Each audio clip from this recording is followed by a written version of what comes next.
Hello, I'm Sean Hayes. I'm an actor. Special skills include being able to bounce a tennis ball on a racket 153 consecutive times. Another special skill is picking my nose without people watching or people knowing. Shit. Welcome to SmartLess. SmartLess.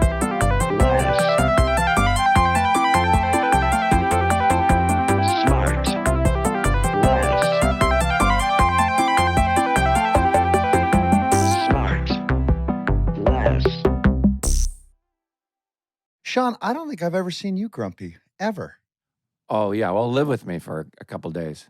Oh, challenge much? But what gets you grumpy? What? I mean, I guess Scotty would be the answer to that. That's what gets you grumpy. That's why I haven't seen it, huh? Sometimes Scotty makes me grumpy. Well, look, when you live with somebody, right? Doesn't Amanda make you grumpy? Everybody spouse makes them. Yeah. Oh. Why would you ask that question? Yeah. Oh. And you make her grumpy, and we all make each other grumpy. It is, actually, Amanda and I had a nice talk about that yesterday. Recently? Yeah, that basically it's a choice. It's a real choice. It's pretty easy to stay grumpy, make your partner grumpy, and just live in grumpiness. It is. It's light lifting. But it's such a I always say slog. you have to fall in respect with somebody, not in love with them. Because if you don't have respect, you don't have love. Wait Yeah, you a can second. Have you thought about making it on T-shirts or something? Or even a bumper sticker. Yeah, you gotta starting like a center, like up in. No, you know what? coast? Our friend Josh Shotland said to me the other day, Willie. What's that? He passed on a sage saying, "You'll never treat anyone better than you treat yourself." Oh. There you So go. Well, here's something Scotty and I argued about yesterday. He was talking about having a meeting with this person for a potential gig because he's a composer. He writes music. And so I was like, I jumped all over him about this is what you got to do. You got to talk to him like this. You're going to bring, and when you bring your stuff, make sure you show him this music that you did and then this music, but it's got to be in this order because it grows. See, from the ballad to the more complicated. I'm already mad at you. He looks at me like he's going to fucking kill me. Right. Like, hey, Hollywood, how about I just take a nice meeting? I've been doing well just by myself. And I was like, okay. And so, and I go, I'm just here to help. And he goes, see ya, loser. Is that what she said to him? Kicked him in the ass. And then he got the job.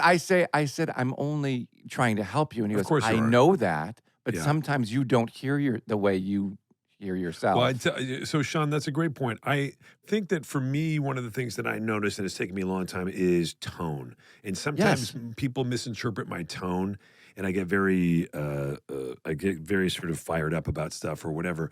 Yeah. And this is everybody. This is sort of friends, kids, partners, whatever. But I live for when you get fired up. I love that. But I actually don't mean it. And I think that what happens is people misinterpret it anyway.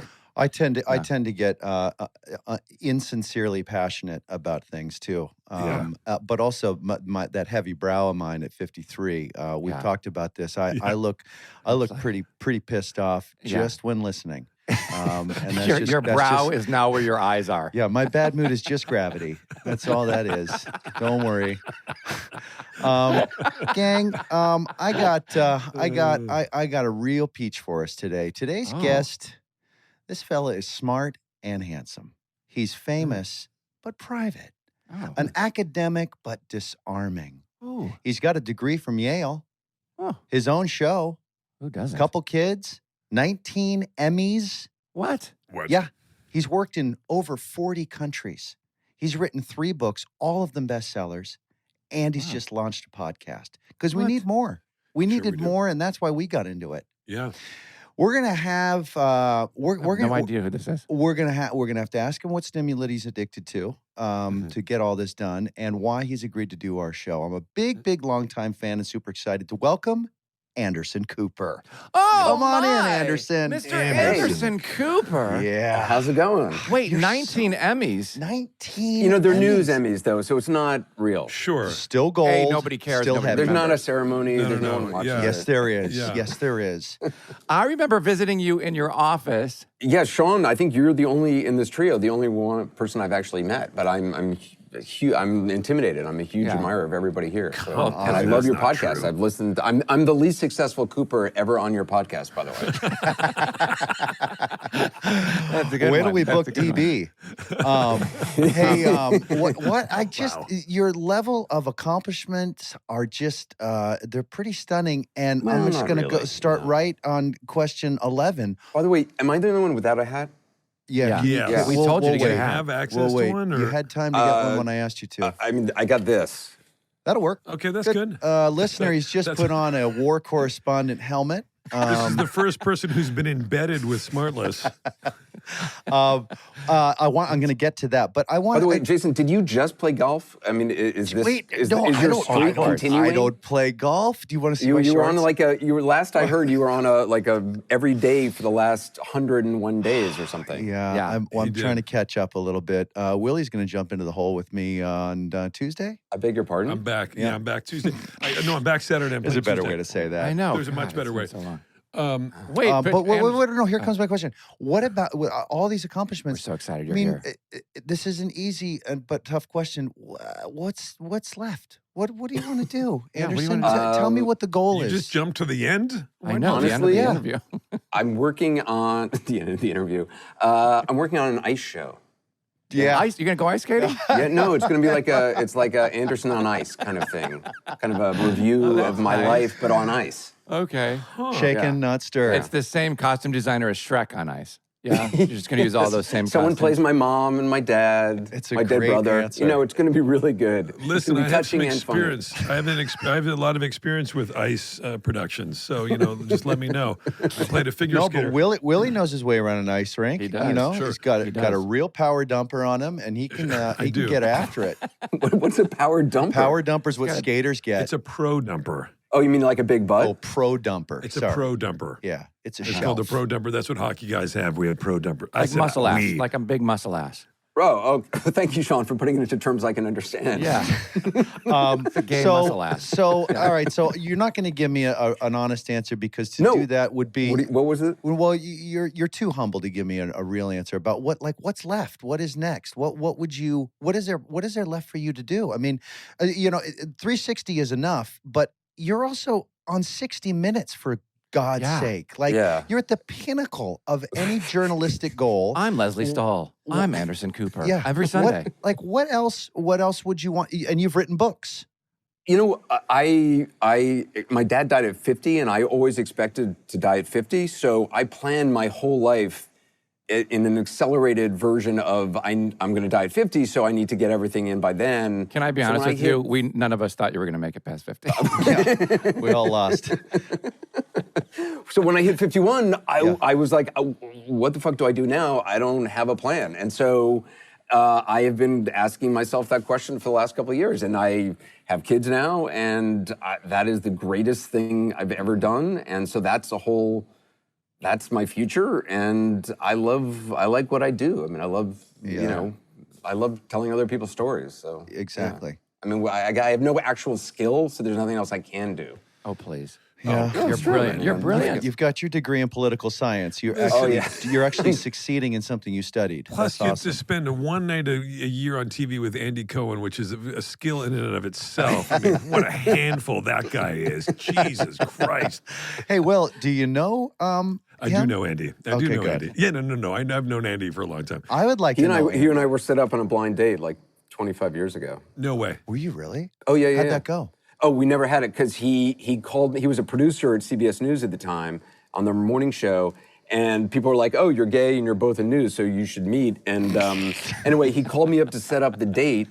And within 30 seconds, I knew I was never going on a date with Andy Cohen because he violated like every one of my rules. The biggest one being he mentioned my mom within the first 30 seconds. And he now admits he just wanted to date the Vanderbilt boys. So Sure. that was So gauche. Wait a second. So for my sister, your mom is Gloria Vanderbilt. This is killing me. That is so on brand for Andy. It's so and how did he bring it up? Like, oh, he was just like, you're Gloria Vanderbilt's son. I mean, he's not subtle. yeah. Hey, did you guys ever make a pact that like if he's single by a certain age and you're single by a certain age, sure, let's just get together and No. combine families? All right. No, it's not possible. We're really close friends. I mean, I love him, but that would not work. Yeah, I love it. By the way, Sean, you said that, and Andy's such a great guy. I love him. He's so profoundly funny to me. He really cracks me up. Why don't you bring him on the show, Arnett? Well, just because I can't. I don't know. It's just a lot. But no, I'm kidding. I love him. I am going to have him on the show. But it's funny, Sean. You bring up the thing about, hey, we make a pact. You know what people say that all the time, like so and so. We made a pact that if we weren't married by, and I always call like that's just bullshit. That's like some weird bullshit old thing that people do. Has anyone ever done that? No, nobody's ever done it, and they all talk about it in this way that's really stupid and nostalgic, and just full of BS. All right, we'll be right back. We take commercials, right? We do commercials on the show. We don't, not anymore. I like the commercials you guys do. Was that some of that? That was some of that passion, often misinterpreted for hostility. Yeah. By the way, I don't really care about it. All right. Somebody asked him a question. I got to go to my question list. Oh yeah, no. I want to. So when I walked into your office, I don't know. This is like 3 years ago. I flew from L.A. to New York to CNN to do 3 commercials in one day and then flew home. And I stopped and I was like running on fumes. I ran into your office and I think I made a fool out of myself. I was like, Anderson, what's going on? Gotten too many, do you have any Emmys done in the back? And he's got like 19 Emmys in the back. Blah, blah, blah, blah. And I made like joke. And then I left. And you're probably like, how did you describe that encounter, Anderson, to other people? It was like the greatest thing that had happened to me for like the month. That was the first time we met. Come on. Yeah, no. And then I did a little interview with you for the documentary you were working on. Yeah, that's right. Thank you for that. Anderson, tell me how journalism got started with you. Why'd you get excited about it, and at what age? I watched a lot of news as a kid growing up. I was a total nerd, and I was interested in how stories are told. My dad was a writer, and my mom wrote, and we. Who's your mom? Nice.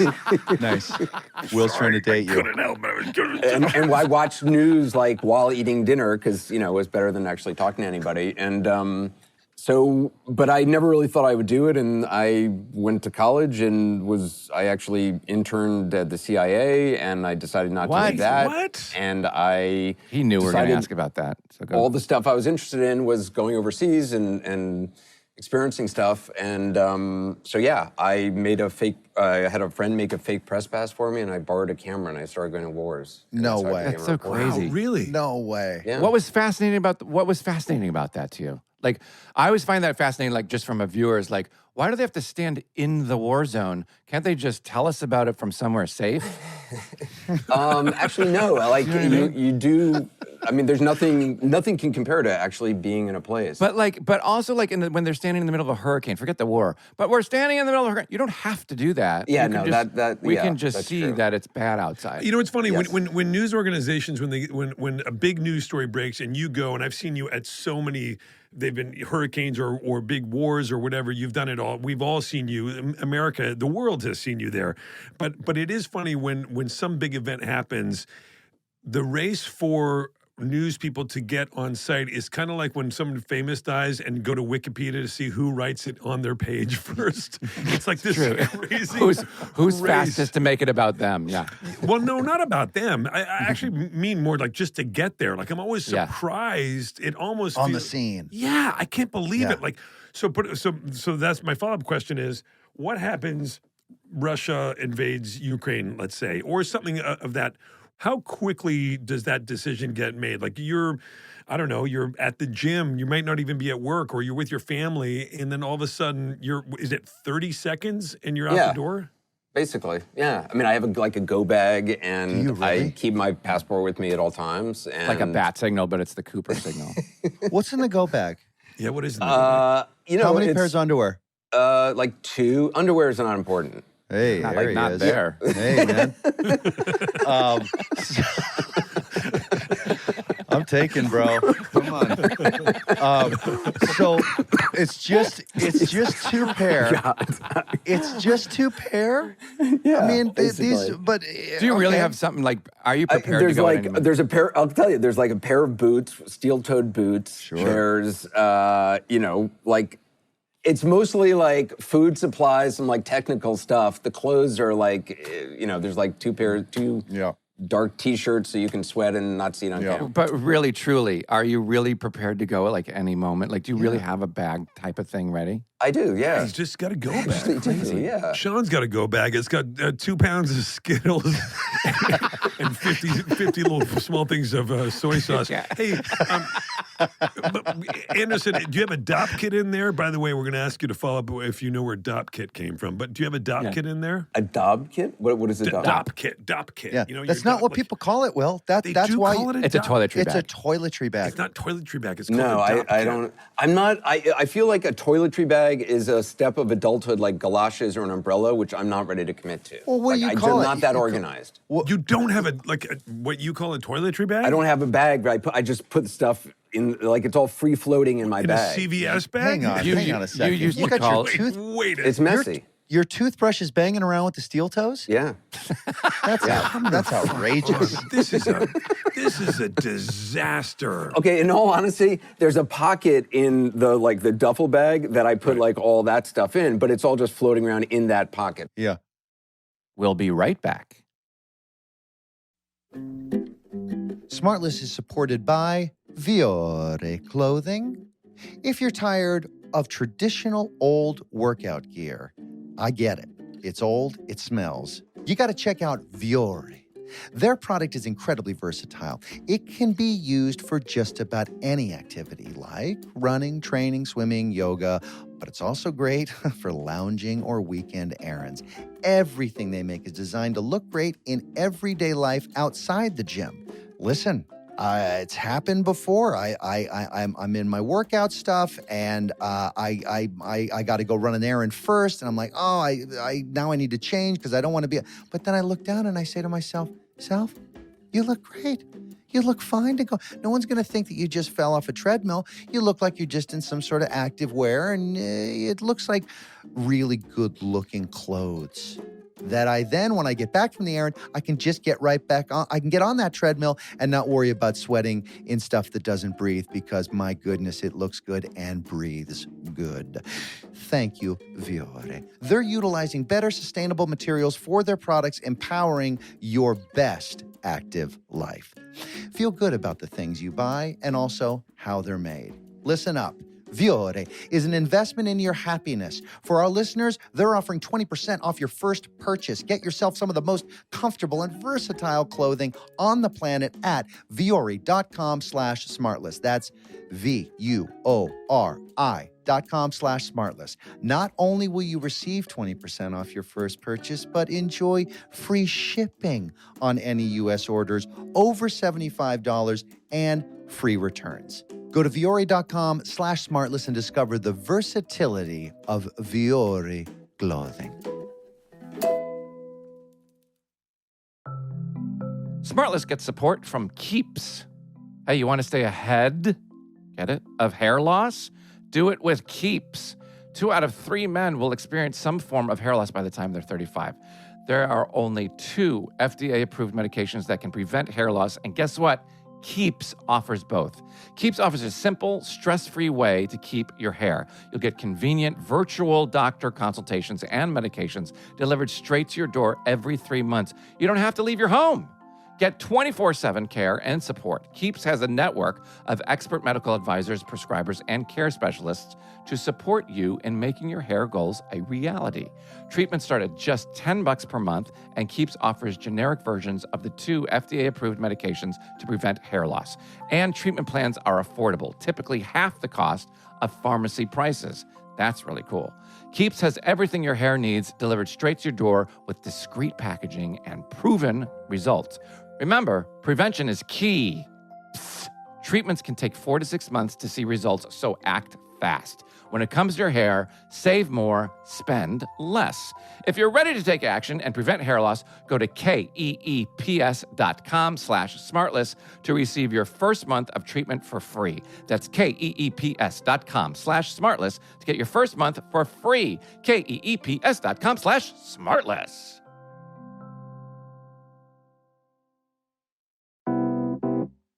Thanks, all birds, for supporting the show. Not just some birds, all birds.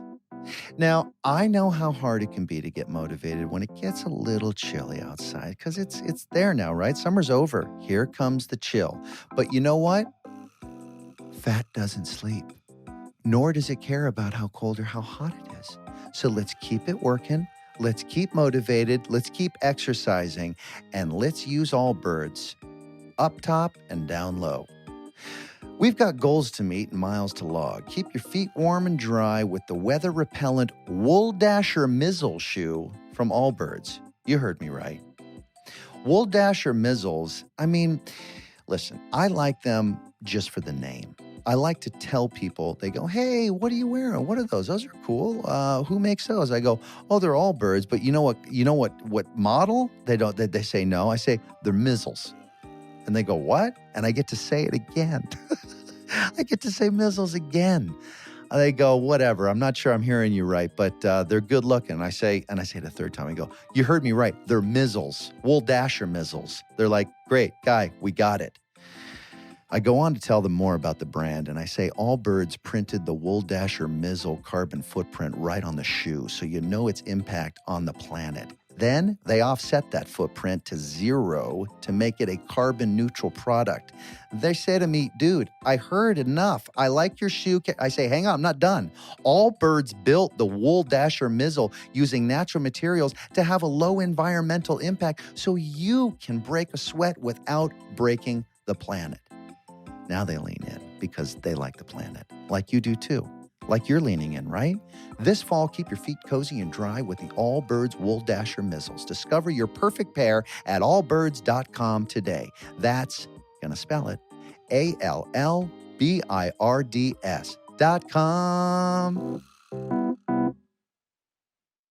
And now back to the show. So none of that scares the shit out of you? Like, what is the draw? What is the thing inside of you that's like, scary. I gotta get to the middle of where everybody's shooting guns and blowing up bombs? It comes from a really healthy place, I'll tell you that. Honestly, the honest answer, I don't want to bring it down, but my dad died when I was a kid. My brother died by suicide when I was 21. He was 23, and I wanted to go places where the language of loss was spoken, where, when you are feeling grief and dealing with loss and don't really know how to deal with it, and you want to be around other people who are facing it and living through it, and where it's something people talk about and are living, and it's very real. Here, people don't talk about that stuff, and it makes it worse if you're suffering. And did you know that? Did you know that before you went, or is this something that, in retrospect, you kind of understand? No, better? I was pretty aware. I didn't connect all the dots initially. I just had this impulse of I'm drawn to. And mostly places where people are suffering that wasn't getting a lot of attention, that was sort of, the first place I went was Burma. I snuck into Burma and hooked up with some students fighting the Burmese government in the jungles, and I shot a story of them. And then I ended up in Somalia in the early days of famine before the U.S. got there and the whole Black Hawk Down thing happened. It was in August of '92. And I was just drawn to places where people were suffering, and where I wanted to tell their story. I wanted other people to know about it, but I also wanted to learn how to survive. Did it heal you? I don't know about healing, but I learned I could survive, and I learned how to survive from a lot of people I met, and I learned a lot about myself and a lot about other people, and the power of people to get through the worst things that have ever happened to them, things which I don't think I could personally survive. People who've had horrific things done to them, and every day get up and take care of their children and hold their head up high and in the face of it. And to that point, you touched on this a little bit. Like, what is that culture shock from going to these other countries and then coming back to the United States, where people are like, the most mundane issues? We have real issues here, but what I'm saying compared to other countries. Yeah, I actually lived in LA. When I first started, I was working for this thing called Channel 1. It was seen in schools throughout America in the early 90s. And it was in about half the schools in America. And it was a 12-minute daily newscast. And I was like their foreign correspondent person. And I would come back to LA, which is where it was based, at Raleigh Studios, weirdly enough. And I just remember I was briefly in Rwanda during the genocide, and I'd gone from the elections in South Africa from Mandela, which was incredible, to this horrific genocide in Rwanda. And I came back to LA, and I just felt like I couldn't speak the same language as people, and all I wanted to do was kind of just get on a plane and go somewhere else again. Yeah. Well, because it's real. It's real. I mean, it must feel very real, or to some degree more real than what's going on. Yeah, I mean, you're absolutely. there dealing with this stuff, and Sean's making a Bud Light commercial, back in the 90s. I mean, that honestly, sorry, Sean, and you should be ashamed of yourself. It is shameful. And I'm sure you are riddled with shame. But in truth, though, I mean, that's a very, for a young man who's trying to process a lot of stuff, that's very, very heavy. And in a lot of ways, you know what you're doing, you're subjecting yourself to it, and you also know that you're doing it at the same time. Like there must have been a couple, you're kind of two minds while it's happening. Yes, no? No, that's 100%. And yeah, it makes regular life seem very dull, and it's hard to return back to a regular life with that. All you want to do is kind of go back out. But when you're out, you're miserable and lonely and sad, and it's horrific stuff around you, and people are, you're meeting people who are stuck in these situations, and you're going to leave, and that brings with it its own sort of weirdness. Were there any complications or concerns about going into those areas, given the family that you were coming from? Did you get any resistance from your family or lawyers or something like, hey, Anderson, hold on a second, you get kidnapped in this area? Like, there's, I mean, seriously, like no. No, my mom was actually amazingly supportive of it. I mean, she was alone, and she was just her and I at that point, and she was really cool about it. I mean, I sort of lied to her a lot early on. I'd be like, "Oh yeah, no, it's not so bad. It's not so bad. It's not so bad like you see on TV. They exaggerate." But I was in Egypt during the revolution against Mubarak and got attacked, and I called my mom that morning, and I was like, "No, I'm just going to stay by the pool today and hang out." And of course, like there was no pool, and I would not be staying by it. And wait, Anderson, can we go to Egypt? Is it safe? You too? Sure. I mean, I don't know. It's a little late, but is Scotty going to be good with that? Yeah, Scotty wants to go really. We want to go really bad. Oh, got it. I mean, it's not great for the gays. I got to tell you. I know. That's what I heard. I heard. I mean, there's a lot. I don't want to. I mean, so we'll just call each other roommate. Yeah. Is that right? I mean, I don't know. You're well known, but I mean that brings with it its own thing. Like I'm not sure. You're a very well known gay person. Can you go? I got beat up there, so I haven't been back since I got beat up. But it's a great line of questioning, Sean. Hey, Anderson. And by the way, triple down. I just want to visit the pyramids. That's all. Now, Anderson, the stuff you've seen over there, being all brave as you are, witnessing all of this stuff, do you have a certain muscle that you've developed to sort of shed all those horrible things that could really wreck some folks, as far as visuals and memories and PTSD, and you've really been in a lot of tough spots. I don't think you I think the job is to sort of bear witness to stuff, and I think if you don't allow yourself to be moved by it and changed by it, and if you're like this cold observer with a distance, you're not doing justice to the people who are there, and I think you need to expose yourself to it all. And so, I guess especially if your job is to relay that story to other folks. Yeah, totally. To Jason's point, though, like, don't you? I mean, all of that stuff that is now that you can't unsee, that you've seen all these horrible things in the world. How does that affect you and your family now going forward? Like, what is one of the greatest things you learned in your journalism, abroad that you now apply to your family, and or what do you try to withhold from your family, your kids? I mean, I think it shows you to embrace the beautiful moments that are possible in one's life, and the extraordinary. I mean, the fact that I, as a gay man, can have children in this country, and it's amazing. We can marry if we want to. I'm not married, but you appreciate all the more what there is, and you appreciate the kind of the moments of beauty and joy and love that you do actually find. Yeah. So then as a follow-up, and you see all this, we talk about all this horrible stuff that you've seen on your, in your journalistic career overseas or whatever, traumatic things, et cetera.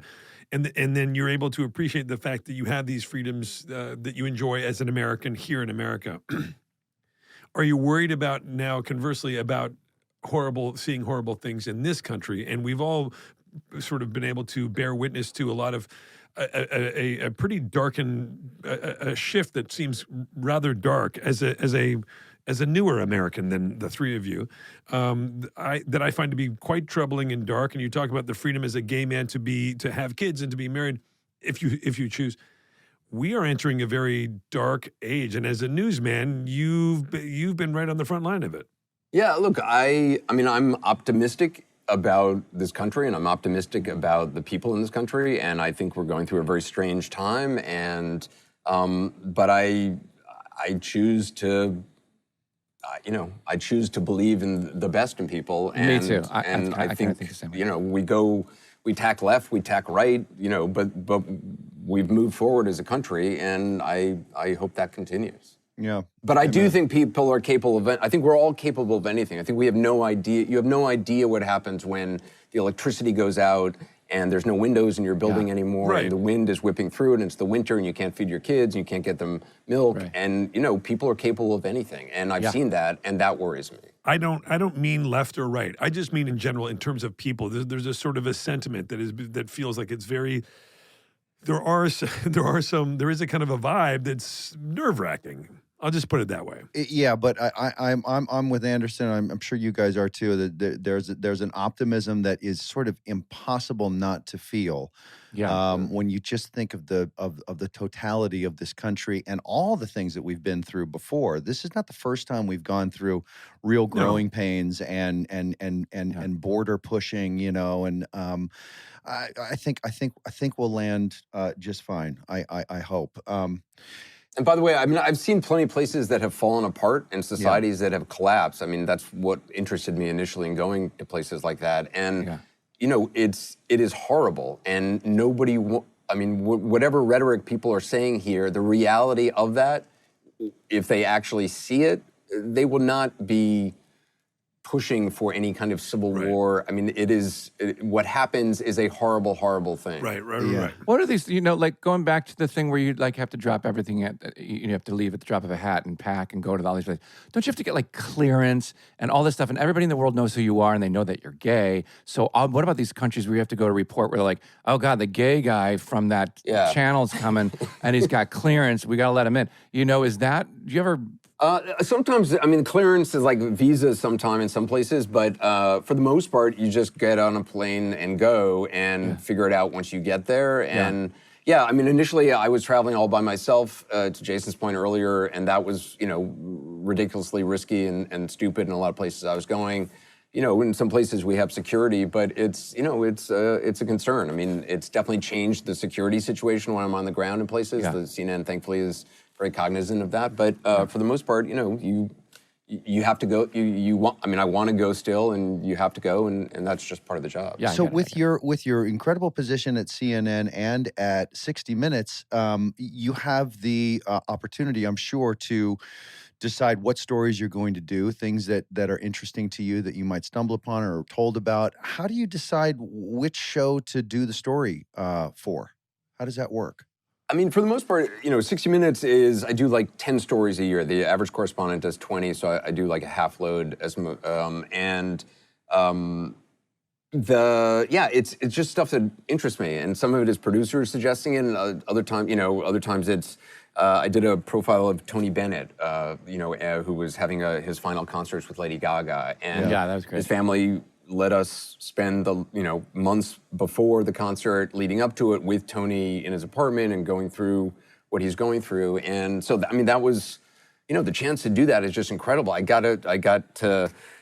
had a piece on recently about this artist Laurie Anderson, who I've loved since I was a teenager when she came out with the song "Oh Superman," and she's just cool. She's 75, and a lot of people don't know who she is, and so it's so cool to be able to be like, Laurie Anderson's really interesting. Let's do a story. And 60 Minutes is like, yeah, okay, sure. And so it doesn't have to be someone who has a movie or out. It can just be somebody who's kind of interesting. Yeah. And that's amazing. I love that. What happens if you get yourself a guest, either on 60 Minutes or on 360, and they're just not really giving you the answers that you either want to hear or that are I hate correct? The burning fire of a thousand suns. But you're a good dude, that you can see it, and so being confrontational is something that I'm sure you're not that comfortable with, but it is part of your job. How do you reconcile those two things? Well, if someone's just not a good guest, I'm not going to be confrontational with them because they're not a good guest. Although I do know a producer at 60 Minutes once, I was with him in Niger, and it was like a malnutrition crisis, and we had flown all the way there, and we're doing this story about this thing called Plumpy Nut, which is saving the lives of hundreds of thousands of kids over the years. Anyway, we go and we interview this doctor, and it's just not going well. And like, we've come all this way, and we thought she was the character, but it's just not going well. And I try everything I can do. All the little interviewing techniques, none of it works. Finally, the producer goes, "You know what? You're like a boring professor from a class no one wants to take." And I was like, okay, I think we're done here. I think that's what the woman said. No, that's what the producer said to the woman. And he was trying to jumpstart. He was trying to put the pads on her and jumpstart her heart. Yeah. It killed it. And we ended up, we saved the story, but I that's not something I would ever say to somebody.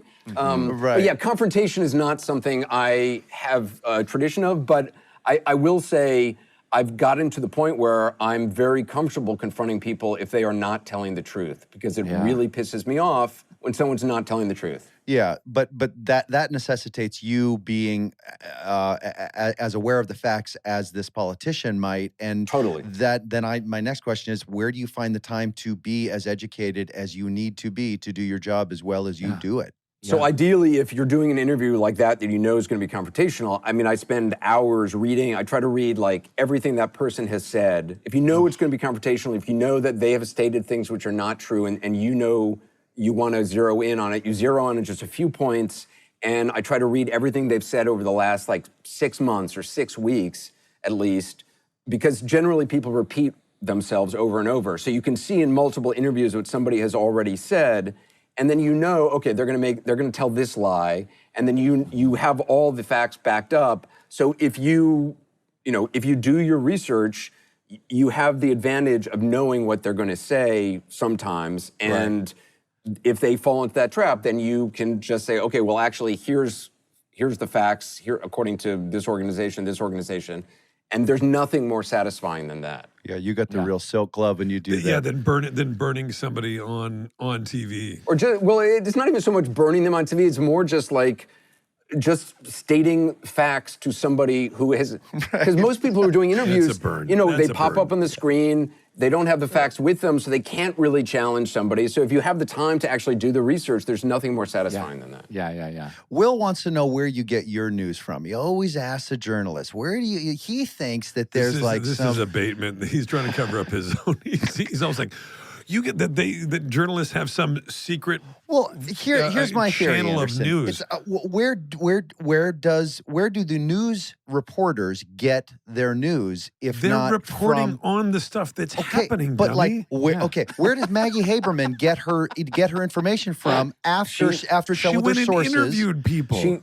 Maggie Haberman has contacts that she has developed over the years or whenever, and she contacts them and she breaks news, and then other people, sometimes people report what Maggie Haberman has said, or we report what the Times has said, or we have folks at CNN who have, the sources, and that's what you either talk to people directly or. What do you think that Maggie Haberman's up in her bedroom, fucking copying USA Today with her feet up in the air? Maggie, dinner's ready. Hang on, I'm just writing out my fucking story for tomorrow that I'm copying from another. What are you doing? But Anderson is he doesn't have he's not down in the underground parking lot like Hal Holbrook and Maggie. I'm Haberman. not in the halls of Mar-a-Lago talking to the waiter. So he's got an incredible staff. Mark and so I've got for CNN here, I've got a team of 30 people, and but we have all these correspondents to rely on, and all these guests to rely on. And Maggie Haberman is a contributor to CNN, and so we can bring her on and talk about what she's broken. And so you've got a show tonight. You're about Yes. to do. So I'd imagine. So you've got. I know we're going to let you go here soon, and so you're going to get in probably a big room with those 30 staff members, and they're going to say, "Here's what happened today. Here's what you should know." And yes. Yeah. I mean, this happens in the morning, so it's we're talking in the almost evening on the East Coast, and so that happened early this morning. Of like, okay, where are our correspondents?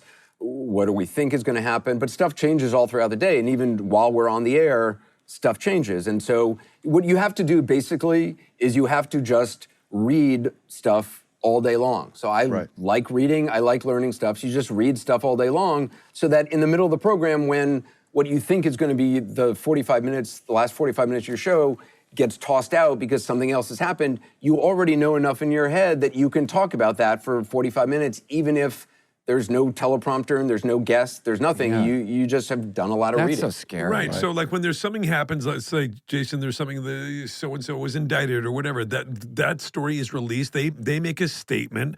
The clerks do, whoever, whatever. And the guys who work and women, everybody who works with Anderson, give them all that stuff. And then they develop a story based on those facts. You fucking idiot.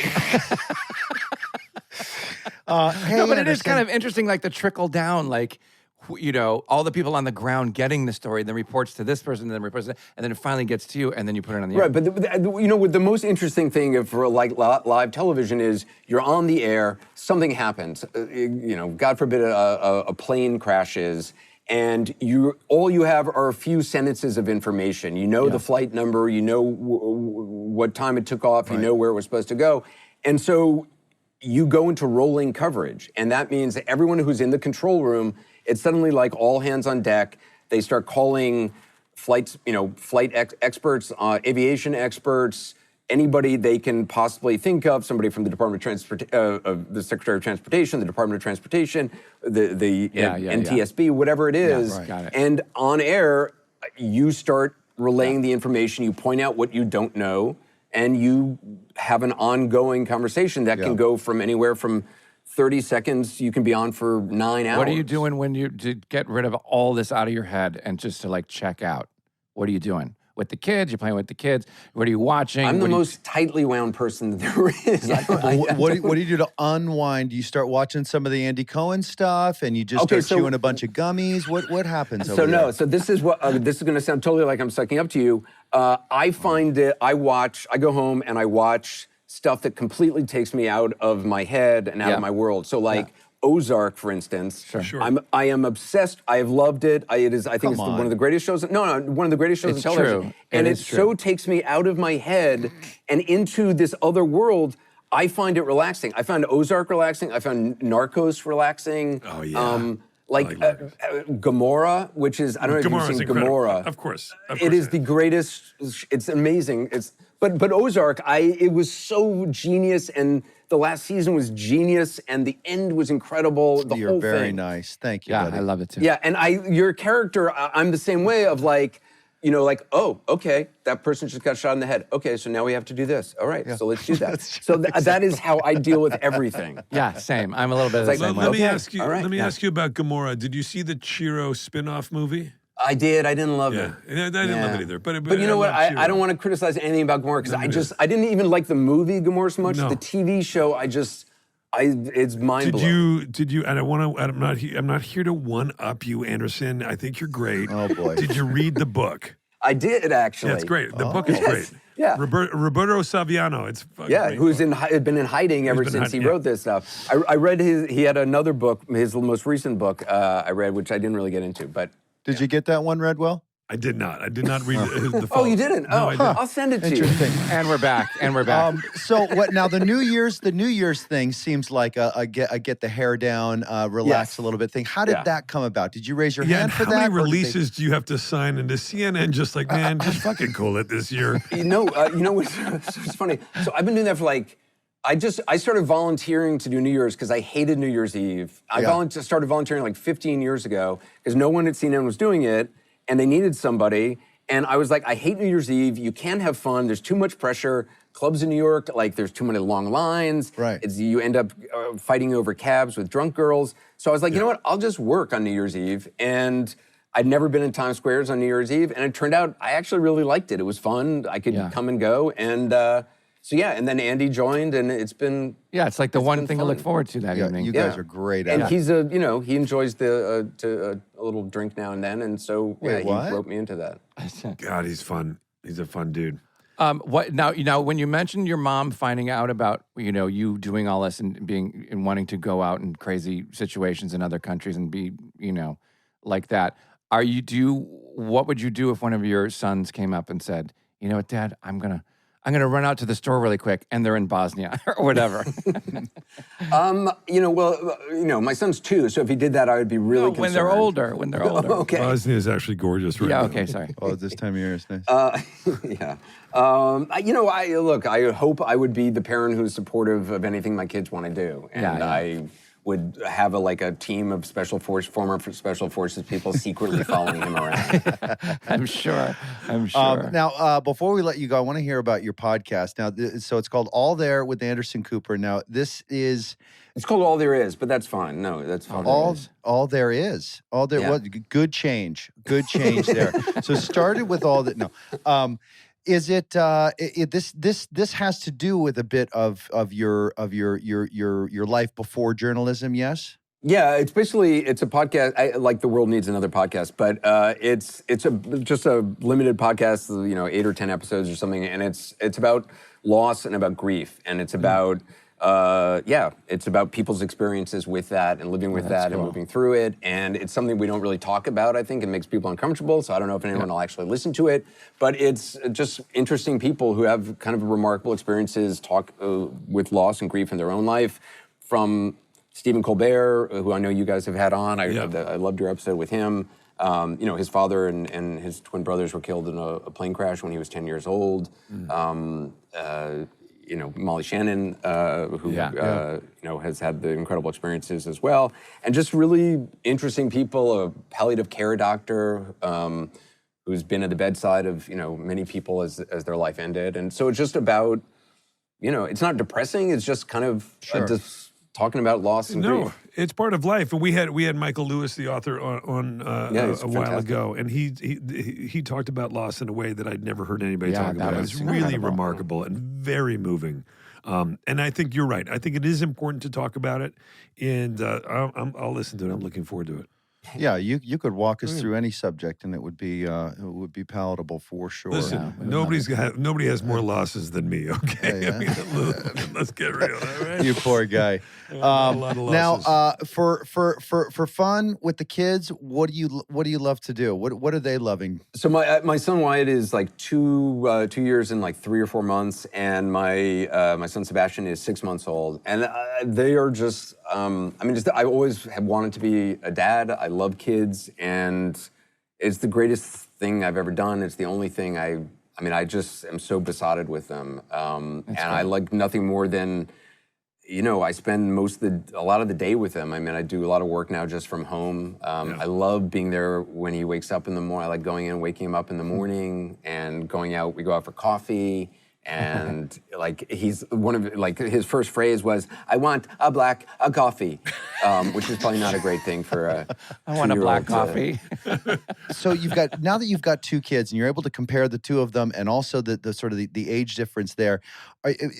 Most fibbers will say that they love the first year. Now I'm sure you're going to say the same thing, but now that you've got one that's beyond the first year, 2.5. Isn't it amazing? Not quite 2. 2.5 and 6 months, almost right? 2.5. Almost 2.5. So to me, it was like my dog learned how to talk. Yeah.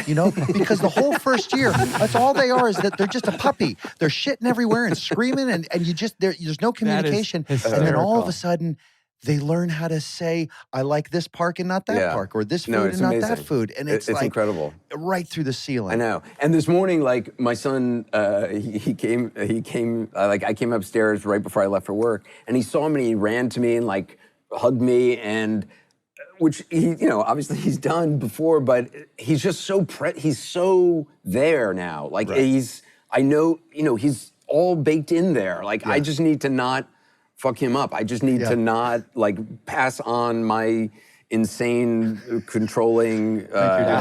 You won't. I got you. Right. I got you. But I totally agree with you. I mean, like the dog who's now talking. It's the best thing ever. It's like, oh my God, I didn't think it could get any better. I feel like my head and my heart are about to explode. Yeah. So what did you do, Anderson? What did you do? Because you just said it, and I know this about you. Everything has to be in order. Maybe a little bit just controlling. Maybe just like everything has its place. And then now you have two little adorable, amazing boys who throw things, knock things over, dirty shit up, right on the wall, like whatever it is. What does that do to you? I like to keep their stuff ultimately a little clean when they go to bed. I clean up a little bit. Man, you're getting real red-faced. But I don't, I don't want to pass on any of that stuff. So I'm like, you know what? They have an entire floor to themselves. I'm on the floor right beneath. I live in an old firehouse. And, it's their floor, and I'm fine with it. Wait, you live in an old firehouse? I thought that you lived in the Time Warner Center and that you just had a fire pole. That's how I imagine how you live. No, but is there a fire pole? That's always been my dream, by the way. True story. I've kept the fire poles, of course. Truly? Yeah. Oh, my God, I want to come over. There's a stable in the back for horses, because the engines were horse-drawn. Please let me come over. I want to slide down that thing. Amazing. So what I'm getting is your kid's living on a different floor than you. He said it. Yeah. Yes. Because people have different bedrooms. You and Scotty have different bedrooms. That's true. That's true. We sleep in separate bedrooms. Anderson, you go do your thing, and we love you. Keep making that stuff we love to watch. I really love what you guys do, and I can't believe love what you do. I've been able to be on this, and it's okay. You can say you love us too. Yeah, you're the best. Thank you for doing this. You're real busy. You could have easily said no, but thank you for not. Thank you. Thanks, Anderson. Thank you, Anderson. Great to meet you. Such a pleasure. All right. Thank you. Likewise. Bye, pal. See you guys. Bye. I really like that fellow, guys. I don't care who knows it. I'll scream it from the rooftops. He's entertaining all the way around. I'm real sweet on him. I like it when he starts to break, when he starts to laugh. He's really funny. Yeah, he starts to titter. Because you don't expect it. He starts to titter. Yeah, it's really fun. But brilliant, like journalist, but also I was going to ask him because Jason, in your intro, you said how private this person was. I was like, oh, I wonder how they're going to be as a guest, and you revealed that it was Anderson. And I know how private he was before he came out. There seemed to be something. I was going to say this to him, and I'll say this to him to his face, but a little not fully there. And then after he came out, it was like, oh, there's the guy. Now he's hosting New Year's Eve. Now he's out and he's proud and he's happy. He has his family. He has a lot to share. And you see it now when he reports on TV and stuff. I think it's really, really great. I wonder if he felt like, the sort of the. And I don't know if it was the gay thing or not. I'm just saying. But maybe like because he wanted to be a respected journalism guy, and Edward R. Murrow and Walter Cronkite. Listen to this character. This guy knows what he's talking about, and he needs to be all buttoned up. And then once he, so now he's like, So maybe that was a part of it. Maybe maybe feel like he needed. But anyway, to. super guy. And by the way, funny, like really funny. Yeah, listen, as I said, I'd like to spend more time with him. I don't know if you guys have a number on him. I do. I have all his contact info. Right. I do. He doesn't we're want to gay. hang out with Everybody, you. all the gay people have each other's Is that contact. right? I feel like you're joking, but is that true? I always assumed that. It's the yellow pages, the gay yellow pages. Wonderful stuff. I had a bunch of really good jokes. I will tell you this. This is the respect I have for Anderson. I'm surprised you didn't have anything for Plumpy Nut. I thought I did. You did? Well, I know that really stuck out to me too. Guys, I love you. We're not doing anything clever today, but saying bye. Really? Oh, we are just that? It's just simple as that? Yeah, because Well, you can hang up. Will and I are going to think about something that's worthy of our listener. Yeah. was We had a doing great that listener. I was not saying it was against the listeners. Yeah, the listener. Yeah, what if it's what if somebody just tunes in for that? Right. They're just like if we could reach one kid. they put up. There's a 3 times speed until they get to the end. So we're going to sit here. Sean, but you know why? Sean, I tell you what, though, I'm not going to be mad at you. You know why? Why? Because I'm going to let bygones be bygones. Wonderful. Wonderful. SmartLess.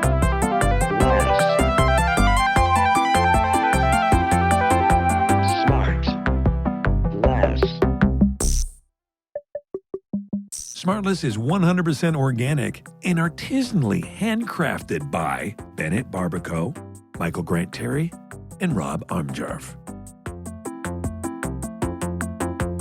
SmartLess. Our next episode will be out in a week wherever you listen to podcasts, or you can listen to it right now early on Amazon Music, or early and ad-free by subscribing to Wondery Plus in Apple Podcasts or the Wondery app.